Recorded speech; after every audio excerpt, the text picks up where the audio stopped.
glória. Aleluia. Bom dia, irmãos. Graça e paz. Você pode ficar em pé mais uma vez. Queria que você fechasse seus olhos, fizesse a sua própria oração de entrega, de rendição ao Senhor nessa manhã. Prepara o teu coração como uma boa terra para receber a semente incorruptível da palavra de Deus.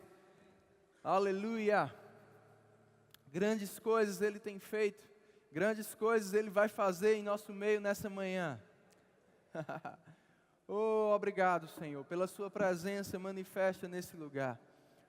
Obrigado pelo Seu Espírito que se move sobre a Sua palavra, trazendo entendimento, trazendo iluminação e revelação ao nosso coração, transformando a nossa maneira de pensar, transformando a nossa maneira de viver, moldando o nosso caráter segundo a Sua vontade. Muito obrigado por essa sendo uma manhã de edificação para todos nós, de alimento para o nosso espírito. Não sairemos da mesma forma que chegamos, porque quando as Tuas palavras chegam também a vida, chega tudo aquilo que precisamos, respostas. Muito obrigado, Senhor, em nome de Jesus, por essa sendo uma manhã de transformação, de despertamento, de avivamento, em nome de Jesus Cristo. Você crê? Se você trouxe Bíblia, levanta a sua Bíblia comigo, deixa o diabo nervoso. Aleluia, diga, essa é a palavra de Deus. Eu sou o que ela diz que eu sou. Eu tenho o que ela diz que eu tenho. E eu posso fazer tudo aquilo que ela diz que eu posso fazer. Diga, Deus e a Sua palavra são um. E quando eu dou importância à palavra, eu estou dando importância a Deus.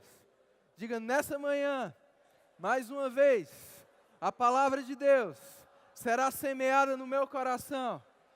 E ela dará muitos frutos, porque ela é viva, eficaz, poderosa, eterna, imutável, incorruptível, verdadeira e digna de toda aceitação. Oh, aleluia! A Bíblia lá em João, capítulo 17. Glória a Deus. Coisa boa estar de volta aqui. Não sei você, mas eu estou animado. Se tem algo que o Senhor tem compartilhado ao meu coração nesses dias, é aquilo que está lá em 1 Pedro, capítulo 2, versículo 2. Desejai ardentemente como bebê recém-nascido. O genuíno leite espiritual. Oh, aleluia. Eu estou aprendendo o que é desejar ardentemente, irmãos. Temos que desejar ardentemente o verdadeiro leite espiritual. Você está aqui? Você está desejando? Graças a Deus. Nós estamos, o pessoal pode colocar a capa da apresentação. Estamos tendo a série, estamos no segundo domingo da série O Cristão na Sociedade. Quantos aqui são cristãos? Amém. Está com dúvida, não? Quantos aqui são cristãos? Quantos estão inseridos na sociedade? Amém. Aqui em João capítulo 17, Jesus ele estava orando pelos discípulos e também por mim e por você, porque ele chega a dizer na oração que não rogava somente por aqueles, mas por todos que viriam a crer no seu nome. Então Jesus estava orando por mim e por você também. Você recebe? No verso 14, Jesus disse: Eu lhes tenho dado a tua palavra e o mundo os odiou, porque eles não são do mundo, como também eu não sou. Não peço que os tires do mundo, e sim que os guardes do mal que há no mundo. Eles não são no mundo, como também eu não sou. Santifica-os na verdade, a tua palavra é a verdade. Assim como tu me enviastes ao mundo, também eu os enviei ao mundo. E a favor deles, eu me santifico a mim mesmo, para que eles também sejam santificados na verdade. Jesus, ele orou por nós para que Deus não nos tirasse do mundo. Embora nós não sejamos do mundo, nós estamos no mundo. Amém, irmãos? Existe uma diferença muito grande entre ser do mundo e estar no mundo. Nós não somos, não pertencemos ao mundo. Nós somos cidadãos dos céus, a nossa pátria é outra. Mas nós estamos aqui como embaixadores de Deus. Estamos no mundo. E foi da vontade de Deus, oração de Jesus, pedido de Jesus, que nós não saíssemos do mundo. Amém? Estivéssemos no mundo. Assim como Deus enviou Jesus para o mundo, e Ele se esvaziou de si mesmo e assumiu a figura humana, assim também nós fomos enviados por Ele ao mundo. Nós não somos do mundo, mas nós estamos no mundo. Uma melhor ilustração que eu posso te dar, que eu ouvi certa vez, é um navio no mar, um barco no mar. O barco está na água, mas a água não pode estar no barco. Amém? Porque se a água estiver no barco, o barco vai afundar. Assim é o cristão no mundo. Estamos no mundo, mas temos que ter cuidado para que o mundo não entre em nós. Amém? É sobre isso que vamos falar. Porque nós fomos enviados ao mundo. E esse envio tem um propósito. Amém? E Jesus diz mais na frente, para que o mundo conheça que o Pai o enviou. Estamos aqui para fazermos Jesus conhecido, para fazermos a diferença nesse mundo, para mostrarmos a esse mundo que existe solução, que existe diferença, que existe vida eterna, que existe um Deus único e verdadeiro que pode salvá-lo. Oh, glória! Amém. Então diga, eu não sou do mundo, mas eu estou no mundo. E é importante a gente atentar para o fato de que estamos no mundo. Porque podemos ser tentados a viver numa bolha religiosa, isolados do mundo, isolados das pessoas, isolados da sociedade. E esse isolamento vai fazer com que a gente não possa desempenhar a missão que nos foi confiada.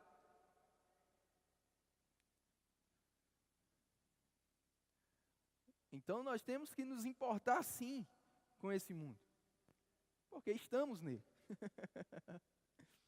Amém? Estou sendo claro? Vai para Filipenses capítulo 2.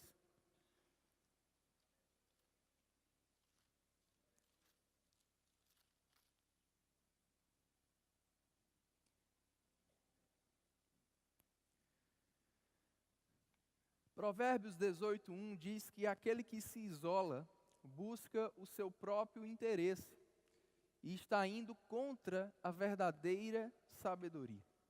Deus não nos criou para estarmos isolados. Amém? Desde o início, Ele criou Adão e Eva, Ele disse: multiplicai-vos, se espalhem. Depois do dilúvio, Ele deu a mesma instrução a Noé e sua família. Lá em Gênesis 11, a gente vê as pessoas unidas em um mesmo propósito, tão unidas que o próprio Deus disse que ninguém poderia parar o intuito delas. Só que elas estavam unidas com um propósito errado, um propósito de isolamento. Elas disseram: olha, vamos construir aqui uma grande torre, que foi denominada Torre de Babel, para fazer o nosso nome célebre nesse lugar. E aí a gente continua vivendo, se dando bem aqui, todo mundo tem a mesma linguagem, todo mundo é irmão, todo mundo se dá bem. A gente não precisa se espalhar. E Deus teve que intervir, porque isso era contrário à vontade dele. Foi o próprio Deus que disse para o homem: espalhe-se por toda a terra, se misture. Amém?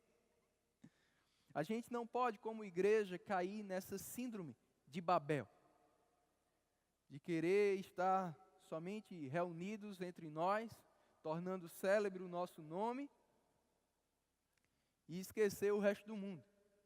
Não foi para isso que fomos chamados. Estou deixando você pensar um pouco. Não foi para isso que fomos chamados. Aqui em Filipenses capítulo 2, verso 12, o apóstolo Paulo disse: assim, pois, amados meus, como sempre obedecestes, não só na minha presença, porém muito mais agora na minha ausência, desenvolvei a vossa salvação com temor e tremor. Porque Deus é quem efetua em vós tanto o querer como o realizar, segundo a sua boa vontade.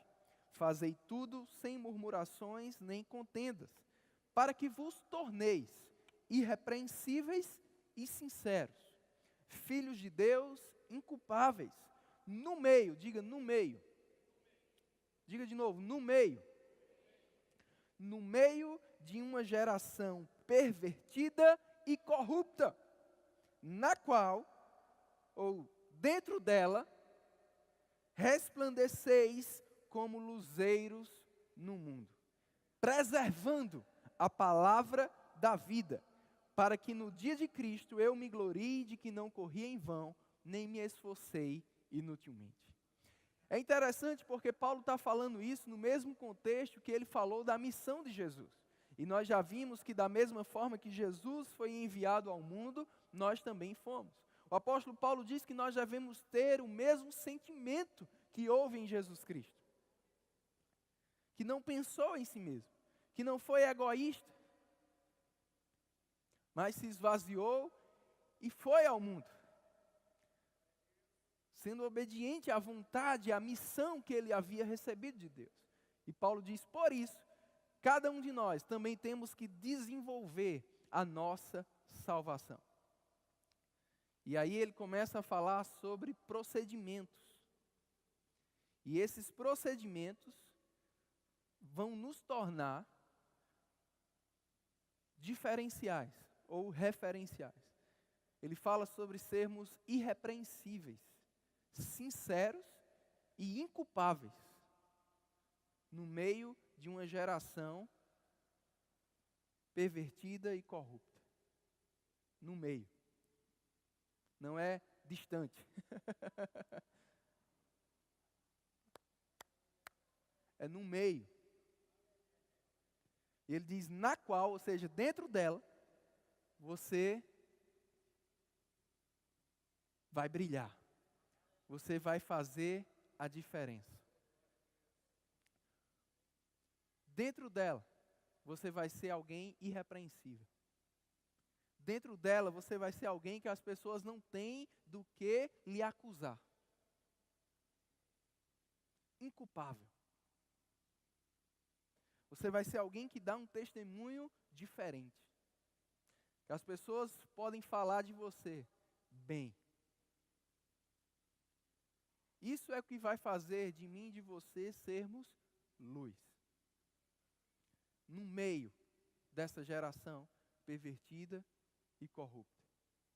Isso me lembra o que Jesus falou lá em Mateus capítulo 5. Sobre nós sermos luz do mundo e sal na terra. Amém, irmãos? Eu quero ler os versículos 14, Mateus 15, 14 ao 16, como eles foram parafraseados na Bíblia, a mensagem. Achei bem interessante.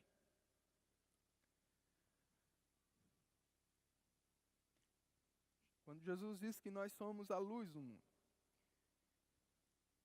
Está escrito assim, há uma outra maneira de dizer a mesma coisa. Vocês estão aqui para ser luz, para trazer as cores de Deus ao mundo. Deus não é um segredo a ser guardado. Você pode repetir isso comigo? Diga, Deus não é um segredo a ser guardado. E ele diz, vamos torná-lo público. Tão público quanto uma cidade em um plano elevado. Se faço de vocês portadores da luz, não pensem que é para escondê-los debaixo de um balde virado. Quero posicioná-los onde todos possam vê-los.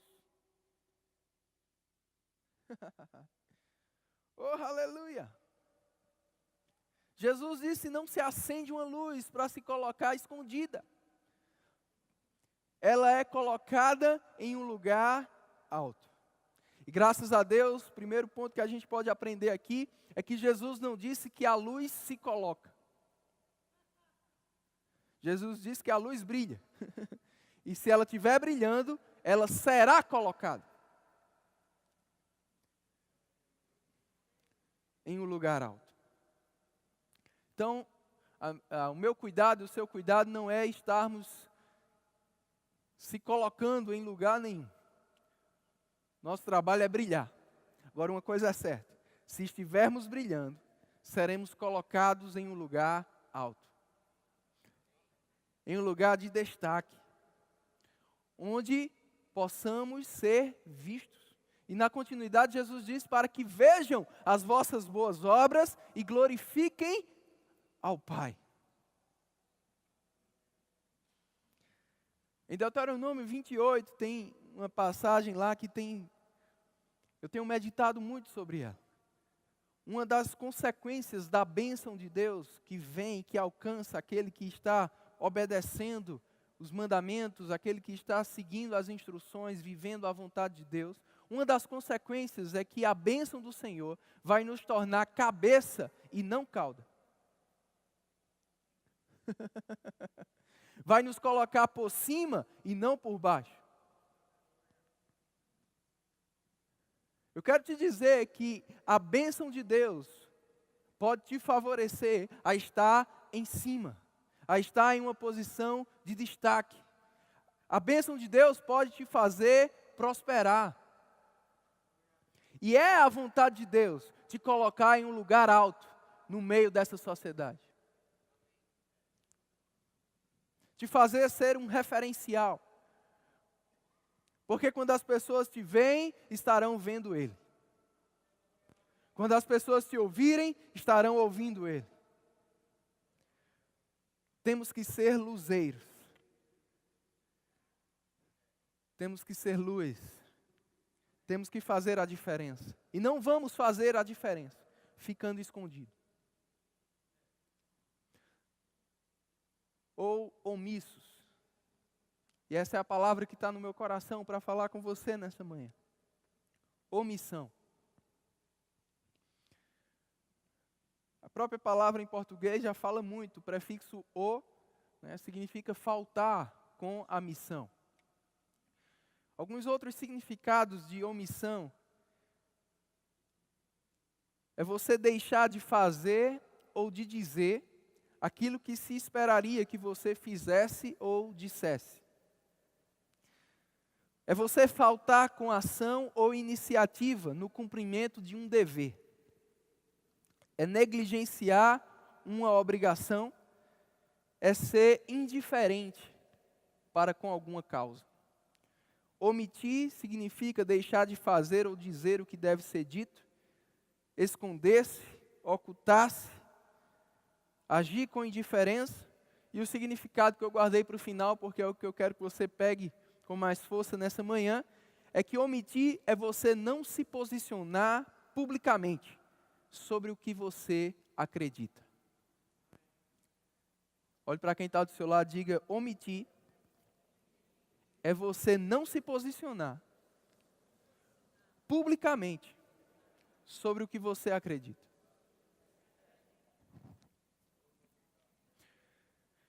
Nós vamos ver que, já estamos vendo, né? Jesus disse que a luz não pode ficar omissa.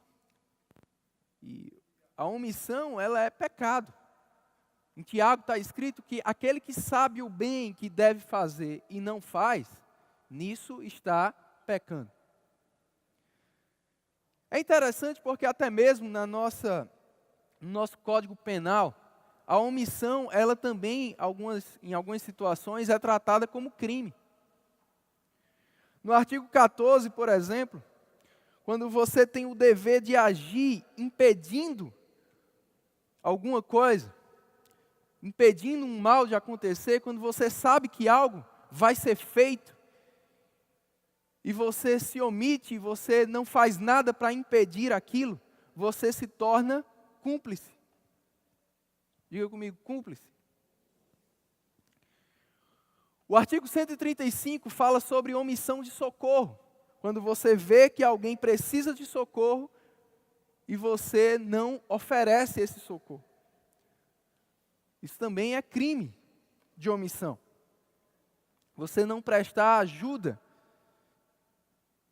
a uma vítima. Abre comigo em Efésios capítulo 5. Essa parte da omissão de socorro me lembra a parábola que Jesus fala. Lá em Lucas capítulo 10, você pode ler depois, mas certamente você já ouviu falar. A parábola do bom samaritano. Alguém chega para Jesus e pergunta, né, o que deve ser feito para herdar a vida eterna. Jesus fala dos 2 mandamentos, amar o Senhor teu Deus e amar o próximo. E a pessoa pergunta, quem é o meu próximo?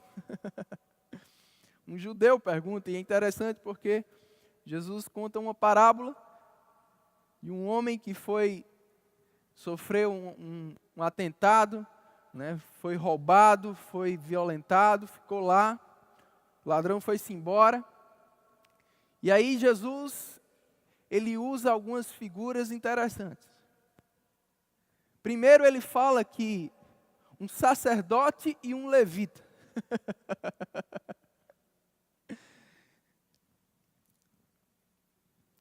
Duas pessoas até mesmo de autoridade na igreja ou na religião. Duas pessoas vistas como representantes de Deus. Mas Jesus diz que essas duas pessoas viram aquele homem padecendo e passaram de largo. Aí Jesus usa a figura do samaritano, que era alguém que o judeu não via com bons olhos, que era alguém que o judeu tinha preconceito para com.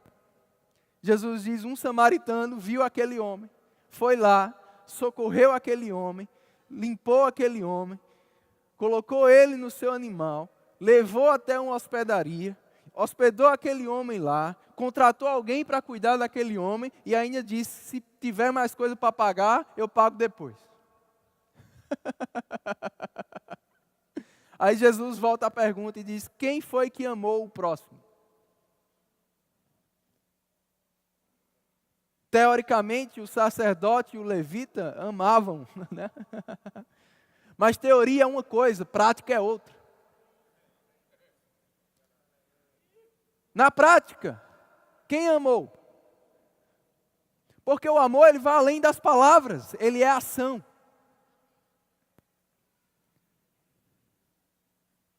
Quem amou?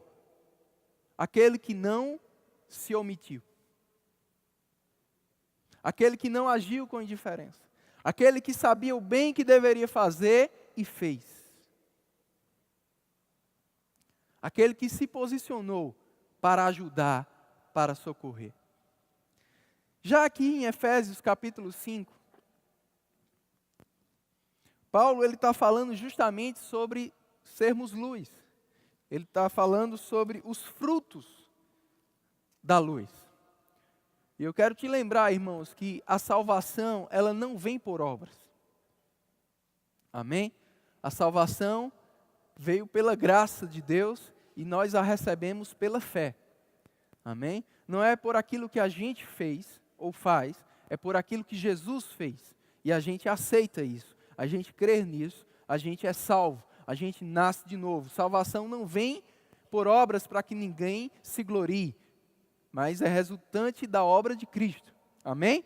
Agora, uma vez que fomos salvos, existem boas obras que Deus preparou de antemão para que andássemos nelas. Existem agora frutos dessa salvação que precisam ser produzidos por mim e por você, para que a gente faça o que nós lemos lá em Filipenses 2:13. Desenvolvamos a nossa salvação. Ela precisa ser desenvolvida. Recebemos salvação, agora temos que desenvolver. Tendo um procedimento, tendo ações, atitudes correspondentes a essa transformação que aconteceu por dentro. vivendo de dentro para fora, colocando a vida que recebemos por dentro para fora. Isso vai ocasionar mudanças na nossa vida. Se você aceitou Jesus como Senhor da sua vida e depois de um tempo nada mudou no seu procedimento, no seu caráter, na sua forma de pensar, de falar, de agir, há controvérsias, como dizia o pastor Bud, se você recebeu Jesus mesmo. Porque a própria história da humanidade, ela é dividida em antes de Cristo, depois de Cristo. Aí eu te pergunto, será que a tua história também está dividida assim, bem clara? Antes de Cristo, eu era assim, eu agia assim, eu pensava assim, eu fazia assim. Depois de Cristo, mudanças aconteceram.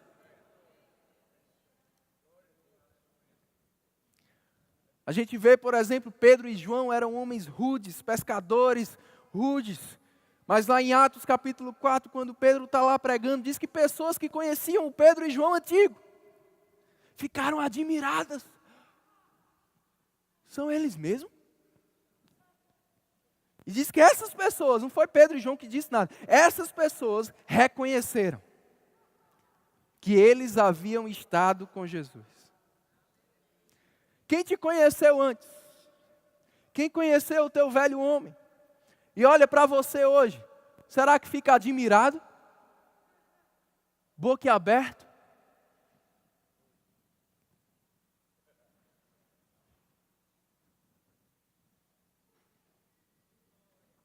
Tem que ficar.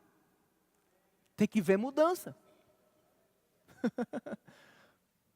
Porque embora nós continuemos no mundo, agora nós não somos mais no mundo. Nós agora somos luz. E é sobre esse fruto da luz, ou essas mudanças, que Paulo está falando aqui em Efésios.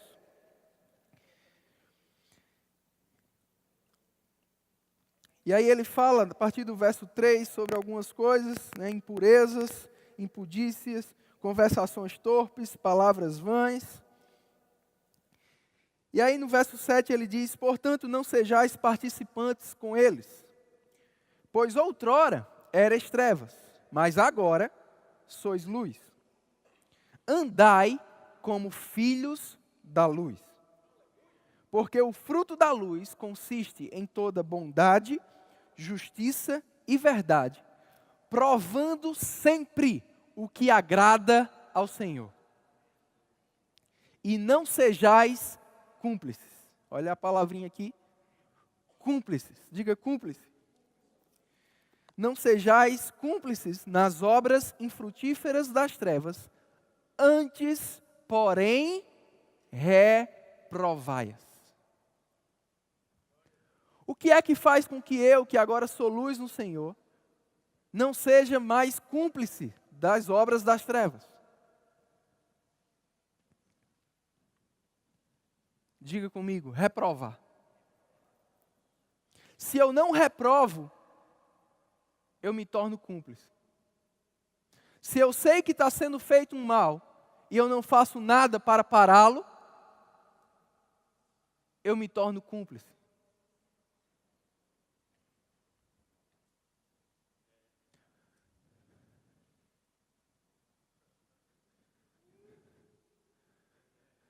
Se eu sei que está sendo feito algo errado e eu não digo, eu não concordo com isso,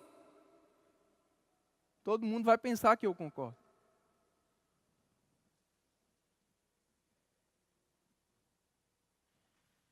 Estou deixando você pensar um pouco.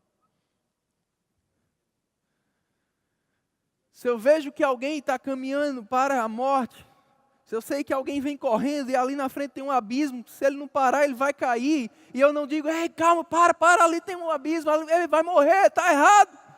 Se eu só deixo a pessoa passar, eu me torno cúmplice. Eu preciso dizer, está errado. Eu preciso dizer, isso vai te matar. E é sobre isso que Paulo fala lá em Romanos capítulo 12, da gente não se conformar com esse mundo. Porque se a gente se conforma, a gente fica cúmplice.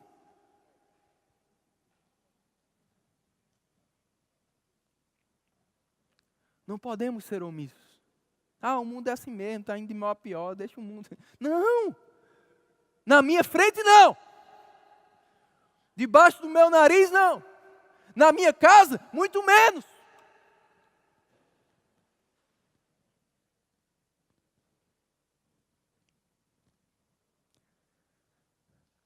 Salmos 15, o salmista faz uma pergunta: quem vai herdar a vida de Deus? Quem vai reinar com Deus eternamente? E o verso 4, eu gosto como está na Bíblia Viva, diz assim: aquele que despreza o pecado e o condena abertamente, mas respeita e teme ao Senhor, e mesmo que sofra prejuízo, não deixa de cumprir a palavra.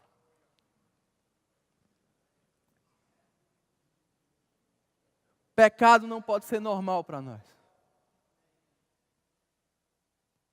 Mesmo que sejam os outros que estejam cometendo.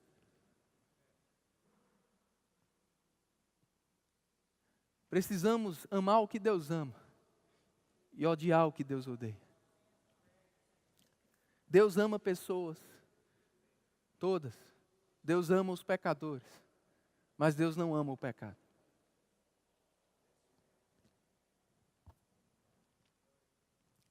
Deus tem nojo do pecado. Eu e você também devemos ter.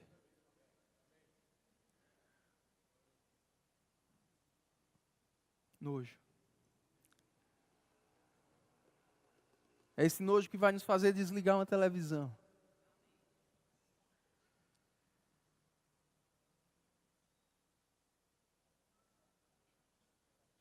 É esse nojo que vai nos fazer não estar em alguns lugares.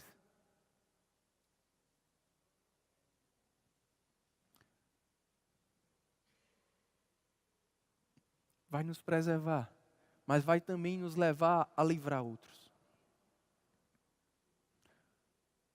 Porque, no mínimo, eles precisam saber que estão errados. Aceitando ou não, mas precisam ouvir.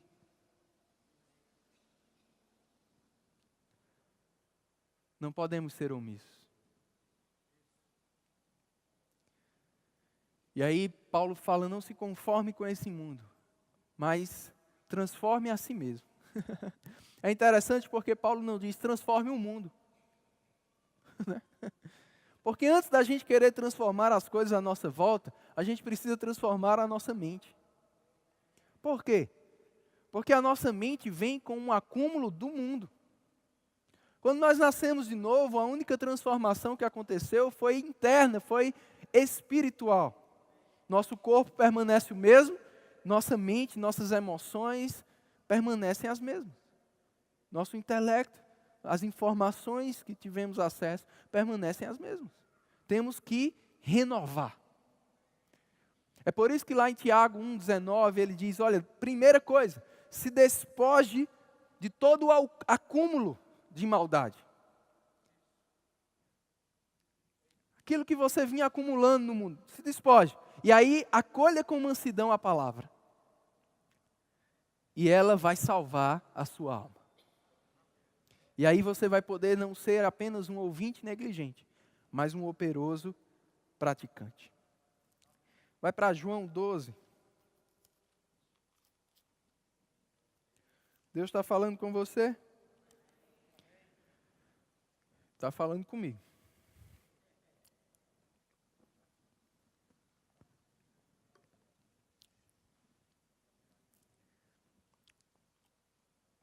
João capítulo 12, verso 37.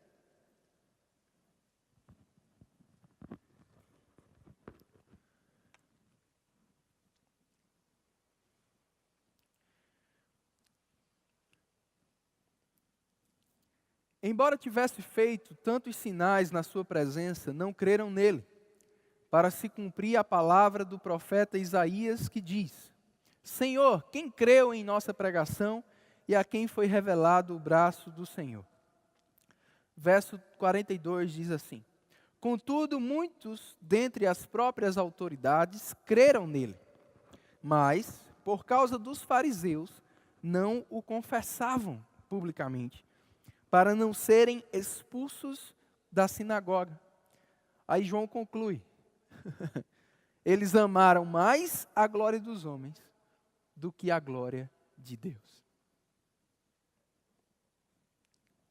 Esses homens, essas autoridades creram em Jesus. Viram os sinais, receberam a palavra, creram em Jesus.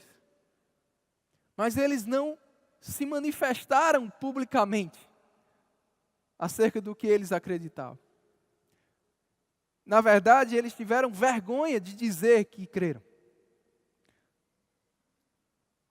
Para que os fariseus não os expulsassem da sinagoga. A conclusão de João foi: eles amaram mais a glória dos homens, o favor dos homens, o status entre os homens, do que agradar a Deus.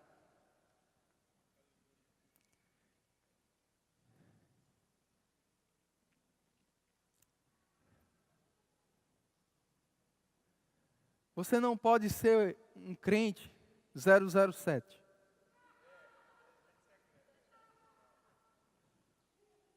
Isso é omissão. O que é isso? Ser um agente secreto. Ninguém sabe quem você é, de onde você vem, o que você vai fazer. Você está totalmente misturado. Talvez você diga, mas lá em 1 Coríntios 9, o apóstolo Paulo, ele disse, né? Se fazia de judeu para ganhar os judeus, de grego para ganhar os gregos, de tolo para ganhar os tolos, até mesmo de louco para ganhar os tolos, tudo fazia. É verdade. Mas tem uma palavrinha lá que faz toda a diferença. Ele diz que fazia todas essas coisas, cooperando com o Evangelho. Em outras palavras, em linha com o Evangelho. Você não pode se fazer de algo que vai te fazer contrariar o Evangelho. Lá não diz que Paulo se fazia de pecador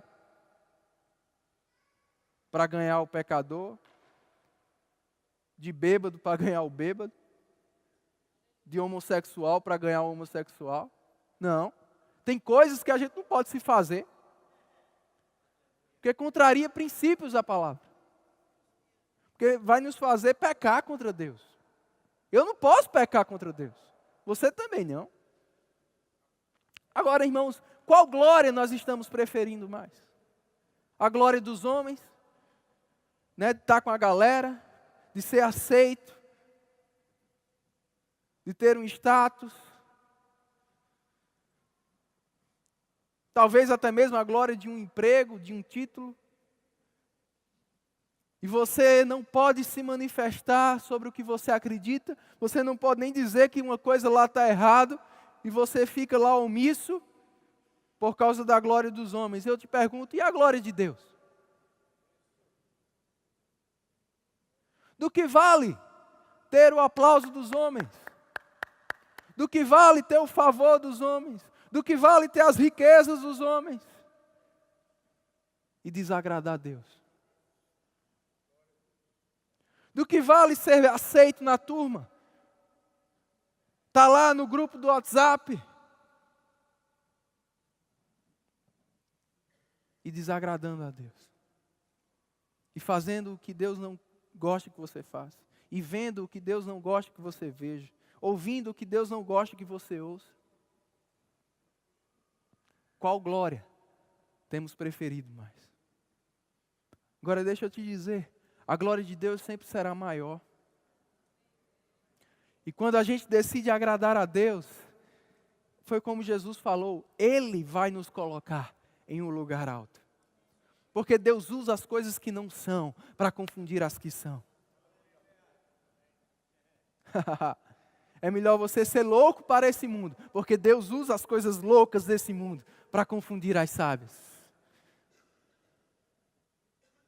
Aleluia! Foi assim com Jesus, ridicularizado. Sofreu bullying, pagou mico, apanhou. Queria água, deram vinagre. É o rei, toma uma coroa de espinho. Cadê teu Deus que não te tira daí? Obediente até a morte. Mas a história não termina aí. Pelo que também Deus o exaltou. E lhe deu o nome que está acima de todo nome. E a esse nome todo joelho se dobrará. Aqueles mesmos soldados que mangaram dele vão ter que se dobrar e vão ter que declarar: Tu és o Senhor. Agora deixa Deus fazer justiça por você. Honre o nome dele. E ele diz na sua palavra: aqueles que me honram, eu os honrarei.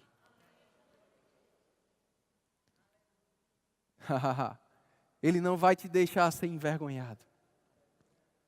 Ele vai te colocar em um lugar alto. Foi assim com Daniel, foi assim com Sadraque, Mesaque e Abidnego, foi assim com José. Tem sido assim com todos aqueles que decidem honrá-lo. Amém? Então, nessa sociedade, nós temos que fazer a diferença. Agora, precisamos nos posicionar sobre o que nós acreditamos. Eu quero te lembrar do exemplo de Elias. Não foram os profetas de Baal que desafiaram Elias. Foi Elias quem desafiou os profetas de Baal.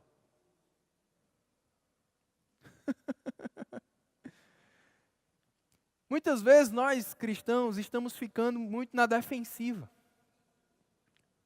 na passiva, né? E aí quando alguém vem a gente tenta se defender, né? Não foi assim com Elias não. Elias foi que atacou. Elias foi que disse: esse Deus de vocês aí é falso. E eu vou provar. Vamos lá, o desafio?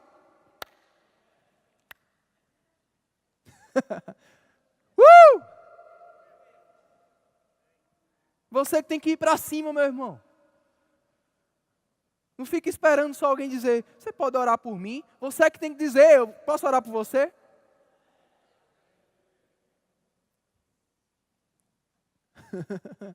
Aleluia! Aí começou o desafio. Elias disse assim: olha o desafio como é. O Deus que fizer vir fogo, não era assim? Primeiro é o Deus verdadeiro. Não era só o Deus que fizesse acontecer, era o Deus que fizesse primeiro. Foi o desafio. Aí Elias disse: podem começar.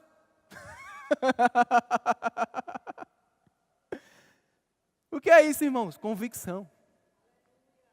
Pode começar. Aí eles começaram a invocar Baal. O tempo foi passando, nada acontecia. Aí Elias começou a soltar a pileirinha. Porque é assim que tem que ser, meu irmão. Ei, quem está certo? Não é você que ouve piadinha, não. Você faz piadinha. Você está aqui? Foi assim com Elias.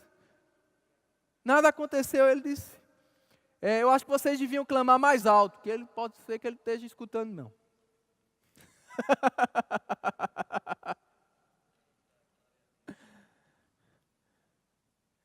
Clamaram mais alto. Nada aconteceu.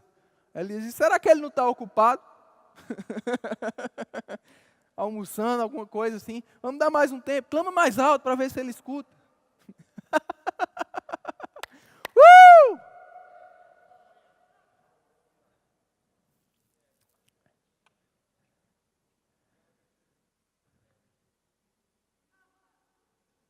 Isso me lembra testemunho que eu vi certa vez do pastor Adilson, quando ele estava na faculdade. Um colega chegou para ele, né, e disse: rapaz, você nunca vai para as festas que tem? Ele disse: eu não gosto não. Disse: você é crente, né? Ele disse: sou. Você não sabia ainda? Sou. Ele disse: rapaz, deve ser uma prisão muito grande ser crente, não é não? Aí ele disse: não. Você é, rapaz. Tu não pode beber, tu não pode fumar, tu não pode ficar com as meninas, tu não pode nem fazer sexo, tu não pode ir para nenhuma das festas aqui da faculdade. Aí ele disse, rapaz, você está enganado. Poder eu posso. Eu não vou, não é porque eu não posso. Eu não vou porque eu não quero. Porque eu tenho coisa melhor para fazer.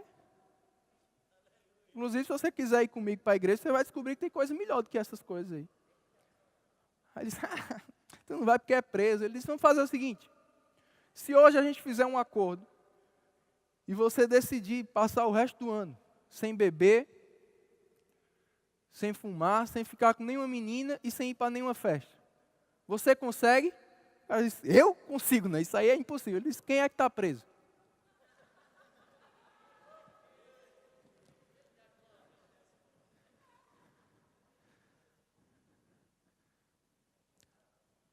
Agora deixa eu te perguntar, você tem essa convicção que Elias tinha? De poder soltar a graça? Ou você deixa soltarem graça com você? Se posicione.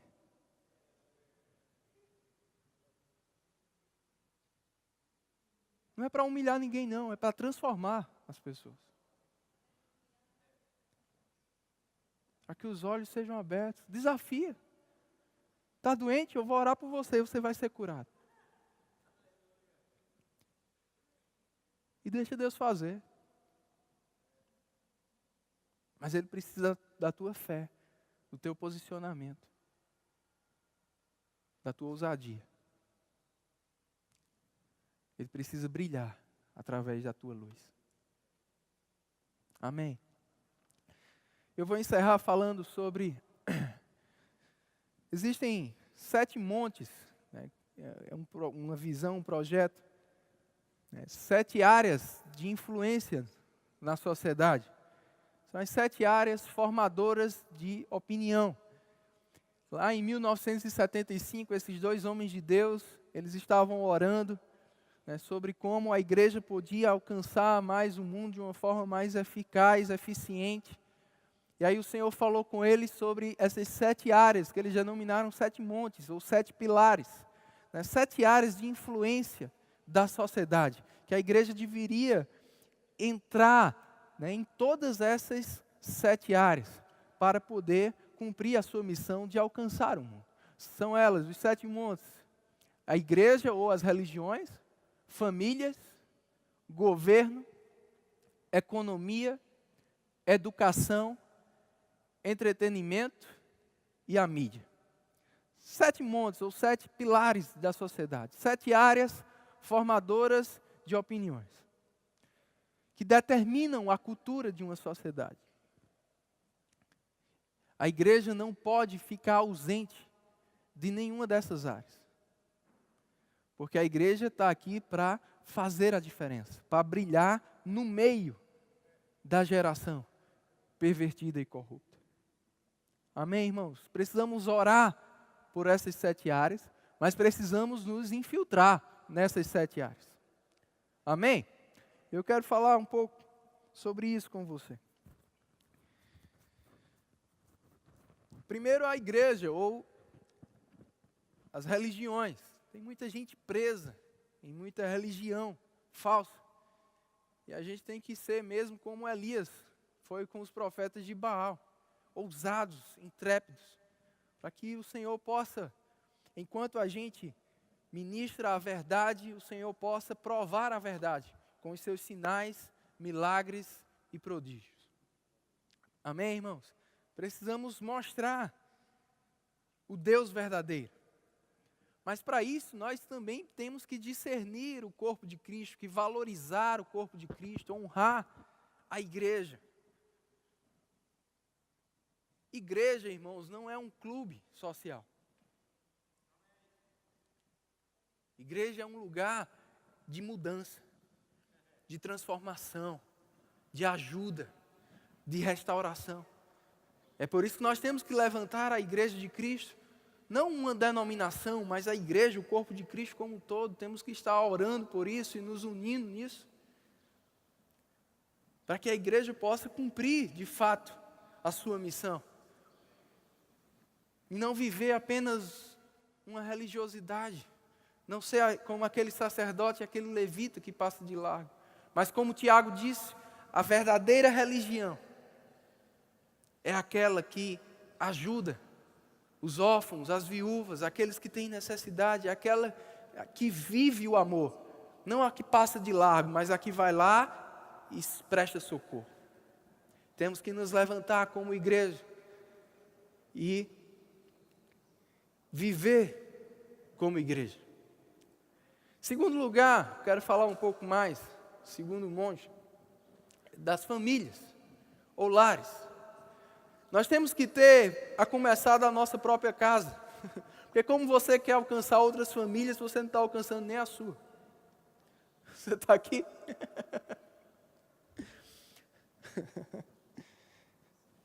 Temos que ter aquela ousadia que foi Eliseu que disse, eu e minha casa serviremos ao Senhor. Josué, troquei os personagens.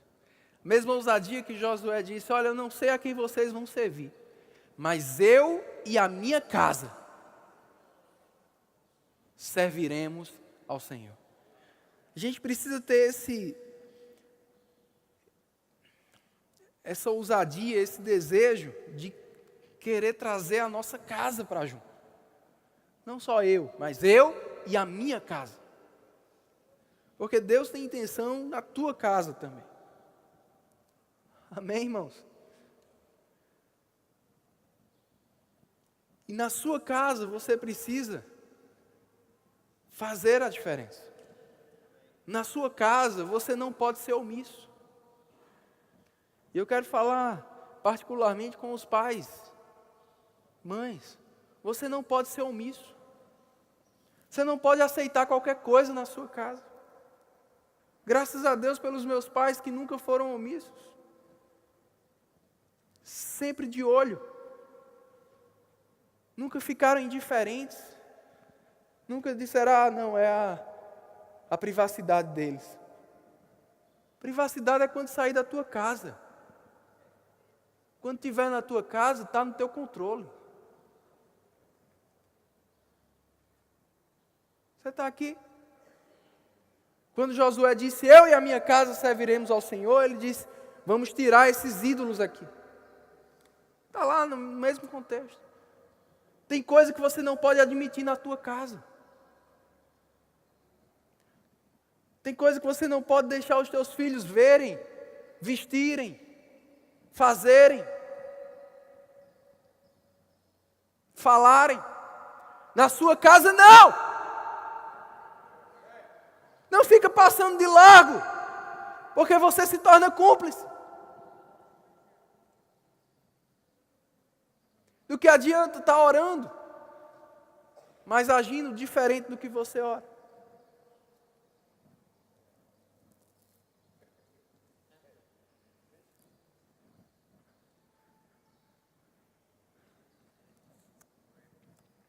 Existe o poder da convivência, do exemplo. E se você tiver um procedimento cristão na tua casa, você vai ganhar os seus. Você vai ganhar a sua família. Você vai ter um bom testemunho diante da sua família. 1 Pedro 3:1 fala que uma mulher ela pode ganhar o seu marido sem palavra alguma. Não precisa pregar nada, só viver.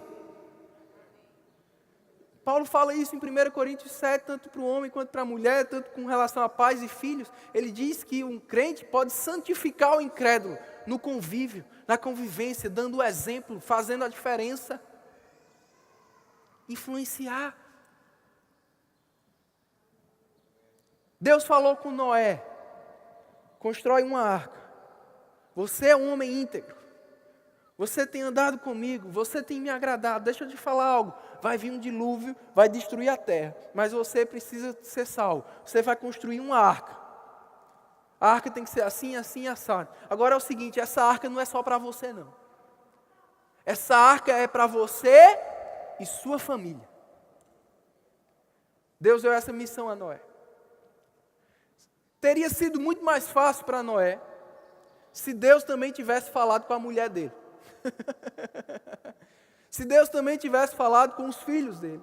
Se Deus também tivesse falado com as noras dele. Mas Deus não falou. Deus deu um plano louco para Noé e disse: te vira, leva a tua família junto. Agora, o que foi que convenceu a mulher de Noé, os filhos de Noé, as noras de Noé, a abdicar da sua vida para construir uma bendita arca sem uma gota de chuva cair do céu? Anos e anos, décadas e décadas, construindo aquela arca, ouvindo piada daqui, piada dali, sendo perseguido dali, sendo perseguido dali. Mas construiu e entrou naquele barco, sem ver uma gota de chuva. O que fez? O que convenceu eles? A integridade de Noé. Deus falou só com Noé. Mas quando Noé disse: olha, Deus falou comigo, Noé tinha uma vida que respaldava ser alguém com quem Deus falava. Será que quando você chega para a sua família e diz: Deus falou comigo, será que eles acreditam fácil? Ou eles: quem? Deus? Né? Porque como é o teu procedimento em casa? 2 João, abre lá.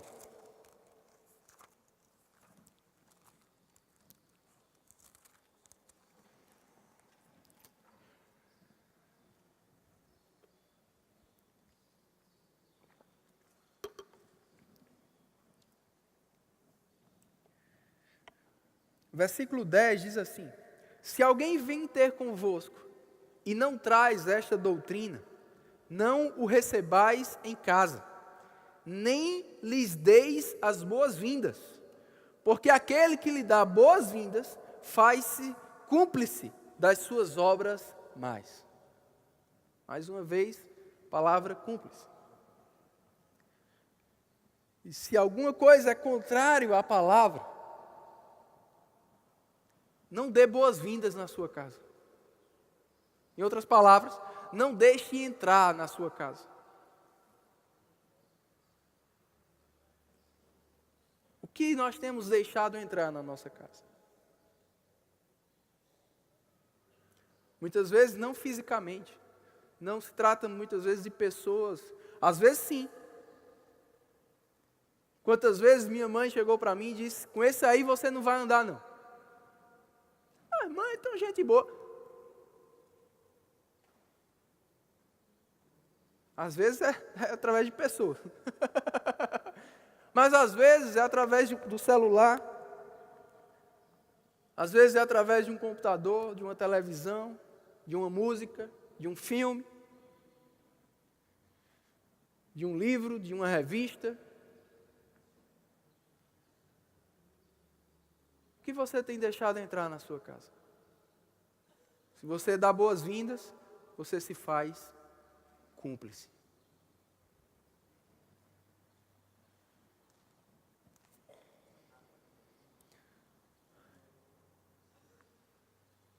Temos que alcançar as famílias, mas temos que começar com a nossa. Amém? Mas quando Deus levanta, quando Deus pode levantar, não só uma pessoa, mas uma família como exemplo, essa família vai alcançar muitas outras famílias.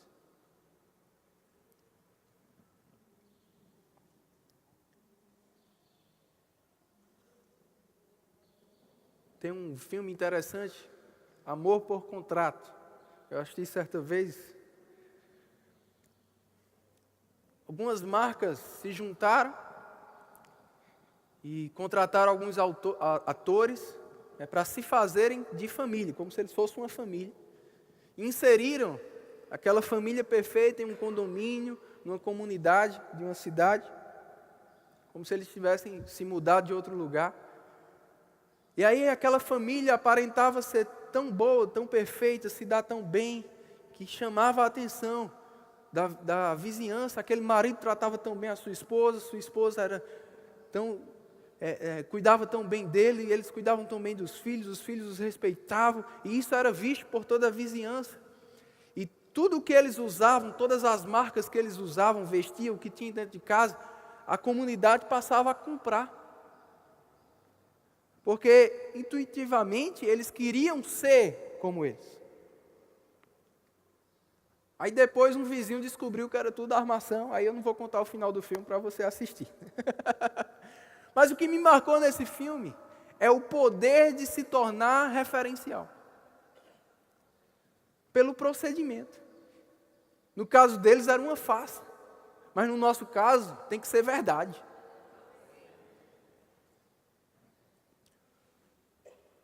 Para que outras famílias desejem o que a sua família tem. Jesus. Amém? O outro ponto, eu não vou me demorar sobre ele, porque vai ter um outro domingo dessa série, vamos lá, exclusivo, que é sobre governo ou política, mas a Bíblia é recheada de pessoas que estavam no governo, que estavam em posição de autoridade ou auxiliando autoridades e com a influência correta. Mas lá em 1 Timóteo 2, o apóstolo Paulo diz que antes de tudo, nós temos que orar pelo governo, pelas autoridades, para que nós mesmos tenhamos uma vida mansa e tranquila. Lá em Miqueias capítulo 3, Miqueias diz, olha, os sacerdotes, os governantes, eles estão governando na base de propina, estão corruptos. Mas no verso 8 ele diz, eu estou disposto a fazer a diferença. Eu estou cheio do Espírito de Deus, do Espírito de sabedoria e de juízo, para dizer, isso aqui está errado, isso aqui é pecado, e eu vou fazer a diferença. Nós temos que orar mesmo, irmãos, para que irmãos nossos se levantem com esse mesmo Espírito, de fazer a diferença. Amém? Agora, mais do que orar, a gente também precisa votar neles.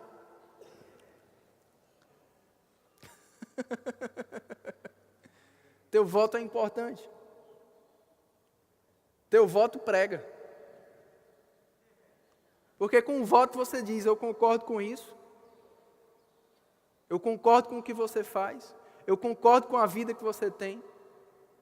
Eu estou votando em você. Eu estou te aprovando.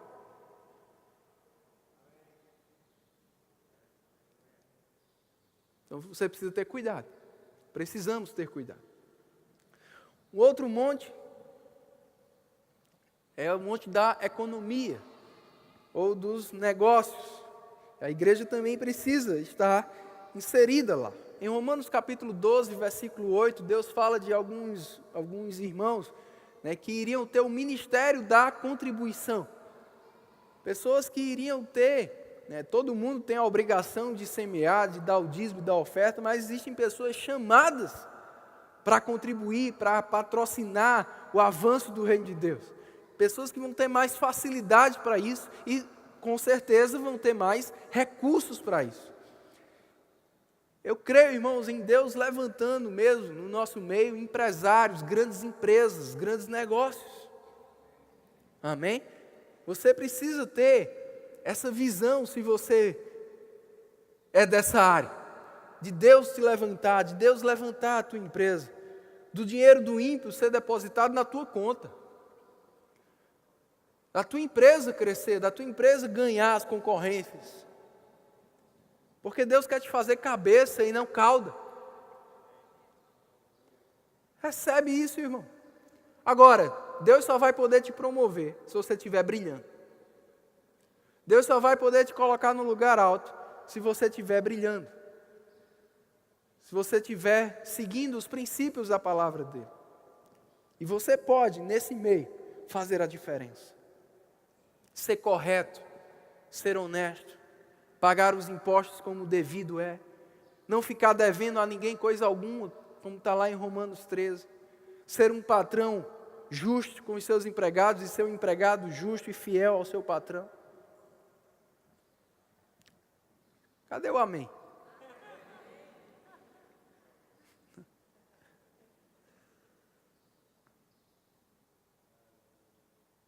Amém? Ah, mas eu vou ter o prejuízo. Tenha o prejuízo, Deus vai te honrar depois.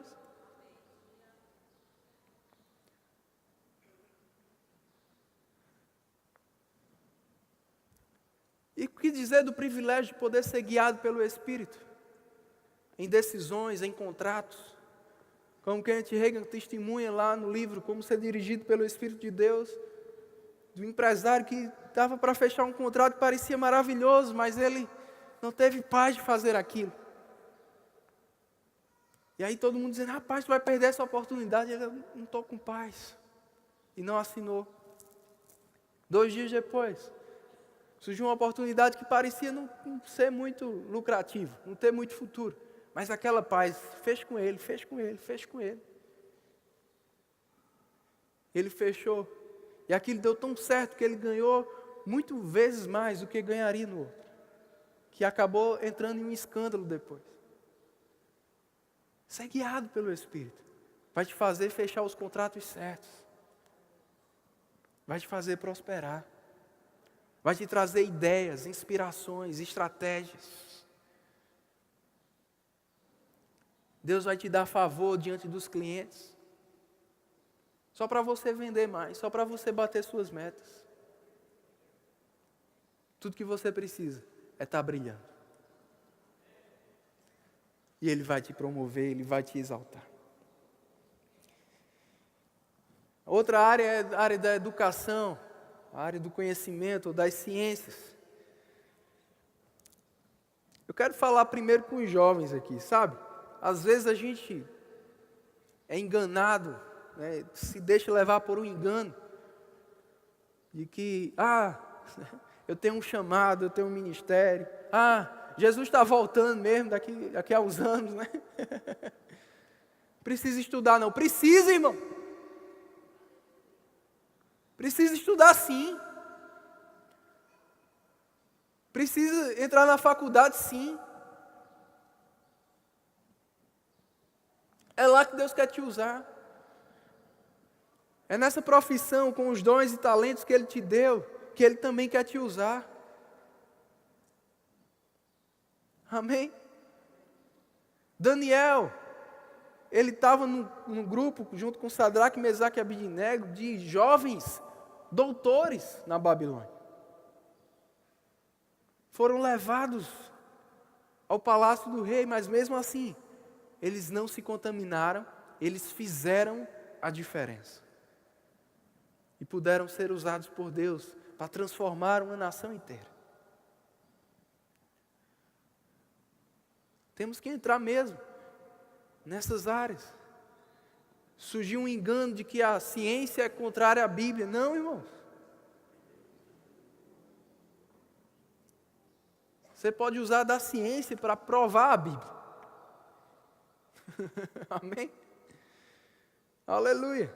Atos 7:22 diz que Moisés era educado em toda a ciência dos egípcios, sendo poderoso em palavras e obras. Foi por isso que Deus pôde levantá-lo. Porque o natural, unido ao sobrenatural, é uma força explosiva para Deus. Nós não podemos ser incultos nesse mundo. Você precisa ser alguém informado. Saber o que está acontecendo, para ter o que conversar com as pessoas. Puxar conversa, para depois pregar para elas. Você precisa ser alguém inteirado, moderno. Informado do que está acontecendo, não um alienígena. Não, nós não somos extraterrestres, nós estamos nessa terra. Temos que estar atento ao que acontece.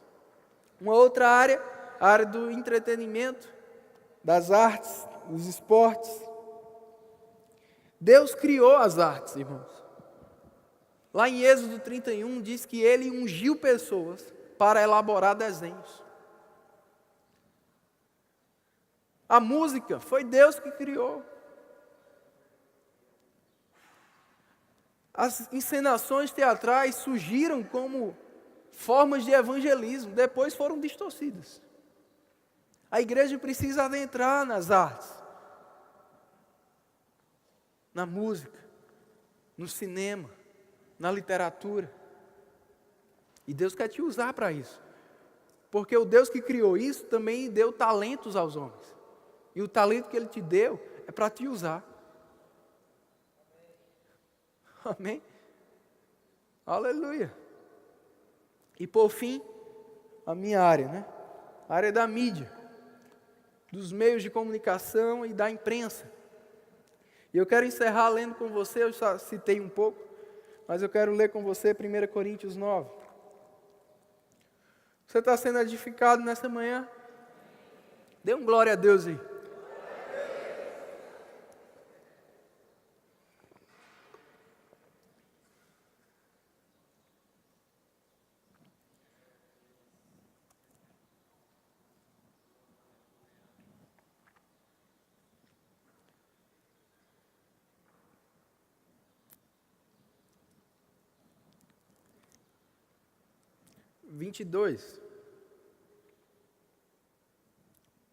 Vamos ler a partir do 20. 19. Porque sendo livre de todos, fiz-me escravo de todos, a fim de ganhar o maior número possível. Procedi para com os judeus como judeu, a fim de ganhar os judeus. Para com os que vivem sob o regime da lei, como se eu mesmo assim vivesse, para ganhar os que vivem debaixo da lei, embora não esteja eu debaixo da lei. Aos sem lei, como se eu mesmo o fosse, não estando sem lei para com Deus, mas debaixo da lei de Cristo, para ganhar os que vivem fora do regime da lei. Fiz-me fraco para com os fracos, com o fim de ganhar os fracos. Fiz-me tudo para com todos, com o fim de, por todos os modos, salvar alguns. Tudo faço por causa do Evangelho, com o fim de me tornar cooperador com ele. No verso 22 ele diz, por todos os meios, procurar alcançar ou salvar alguns ou o maior número possível, como diz algumas versões. Existem hoje, irmãos, inúmeros meios de comunicação. E a gente não pode ficar alheio a isso. Meios que proporcionam com que informações cheguem mais rápido e cheguem a mais lugares. Algumas décadas atrás, a igreja se deixou levar por um engano quando surgiu a televisão, de que televisão era pecado. Pastores pregavam de púlpito de que televisão era do diabo, televisão era pecado. Se você tivesse televisão em casa, estava em pecado. Se assistisse televisão, era disciplinado. E esse engano, irmãos, eu considero como responsável por nós termos tanto lixo na televisão brasileira hoje. Porque onde a luz não chega, vai ter o quê? Trevas. E agora a gente tenta correr atrás de alguns espaços na madrugada, pagando caro, porque perdemos os horários nobres. E a gente não pode cometer esse mesmo engano com a internet, por exemplo. Pensar, internet isso é do diabo, né? Isso aqui me distrai, isso aqui me atrapalha, tem muito pecado nisso aqui. Tem mesmo, mas também tem muita coisa boa que pode ser usada e deve ser usada. Luz deve chegar para que as trevas não sobressaiam. Eu quero te mostrar um vídeo para a gente encerrar. Queria que o pessoal soltasse.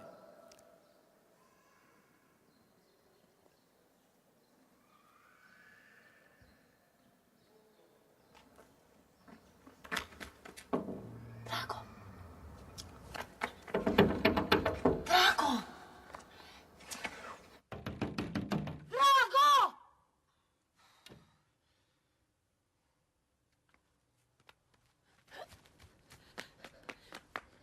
Drago, zbud se no! Drago!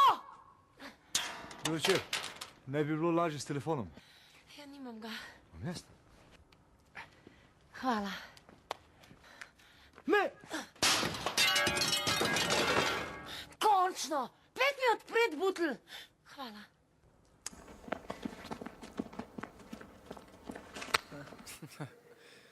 Você não entende russo, mas você entendeu, né? Para o que era o telefone? Para que ela ligasse para a pessoa, ou pelo menos para o residencial, para ver se tinha alguém em casa. Mas ela fez um uso indevido daquilo.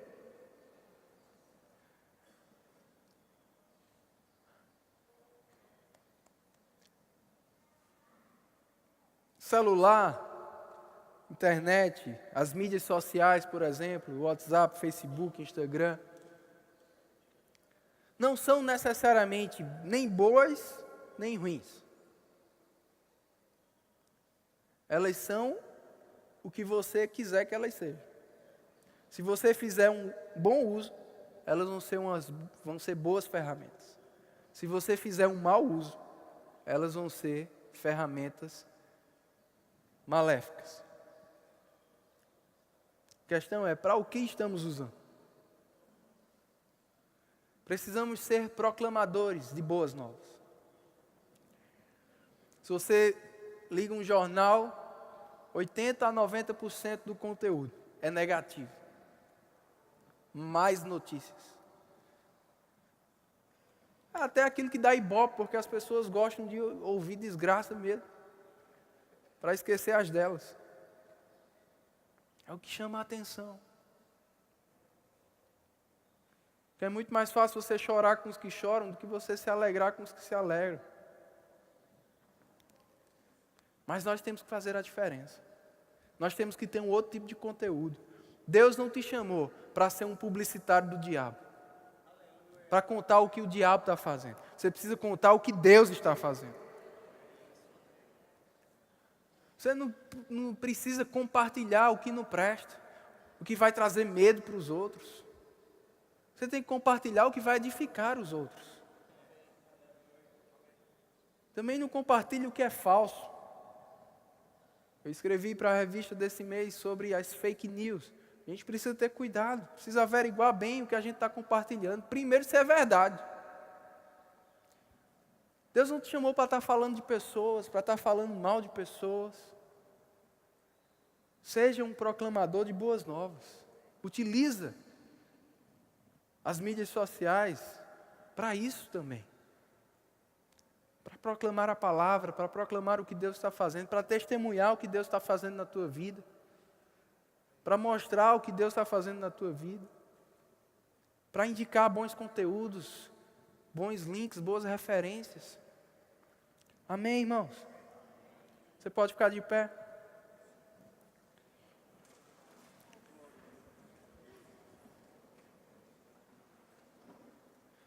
Cuidado também para não estar compartilhando nada que possa trazer escândalo para você, para o Evangelho. Cuidado com as fotos que você compartilha. Nada contra você ir para a praia, mas cuidado com as fotos da praia que você compartilha. Ninguém precisa te ver com roupa de banho. Na praia está todo mundo lá, beleza. Mas quando você publica na internet, mostrando o que não precisa mostrar, às vezes a pessoa está na casa dela, está no ambiente de trabalho, no ambiente de família, e você lá exposto. Não combina. Você é cristão, nós somos cristãos, temos que fazer a diferença. Temos que nos vestir. O problema não é só tirar a foto, o problema é vestir também. Vestir diferente, não mostra nada não, irmãos. Irmãs e irmãos, cuidado com as vestes, com a moda que você usa. Faz a diferença. Seja santo em todo o seu procedimento. Então, fecha os teus olhos e faz a tua própria oração ao Senhor. Senhor, não queremos ser omissos. Queremos ser luzeiros no meio dessa geração pervertida e corrupta. Queremos fazer a diferença.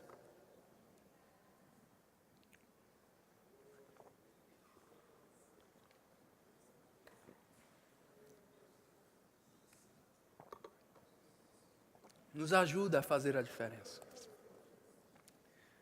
Em nome de Jesus.